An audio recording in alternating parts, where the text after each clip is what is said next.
I'm Natalie Nicole Ramacula, and I'm a libero. I'm from Red River College Polytechnic. Hi everyone, I'm Charmina Dino, outside hitter from Arellano Leadership. Hello everyone, I am Caroline Larry O. Santos, middle blocker from DLSU. I joined PBL Draft because this is my dream from back then, and I'm really excited to play like my idols, which is like Alyssa Valdez and Cici Rondina.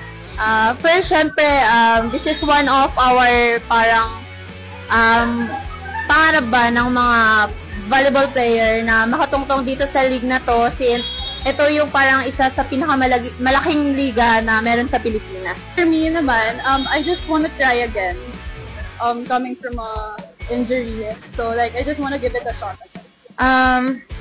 Gusto ko pong makalaban sila Gemma Galanza, Alyssa Valdez, because they're like the strongest team po, and magiging good opportunity as well for me.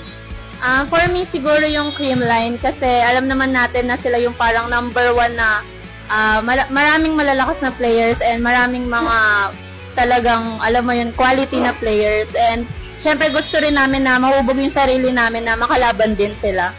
Ako, same rin with ate.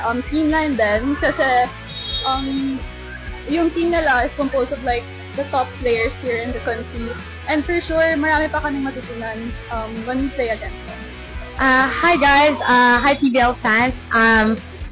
Support me if I get drafted as well, and let's continue the PBL or like the volleyball community as well. Hi everyone, I'm Charmina Dino, again from Arellano Leaderships, an outside hitter, and we are inviting you to watch the upcoming PBL this year, and sana pala rin ang lahat na nag-draft dito. Hello everyone, I am Caroline Santos again, middle blocker from PLSU.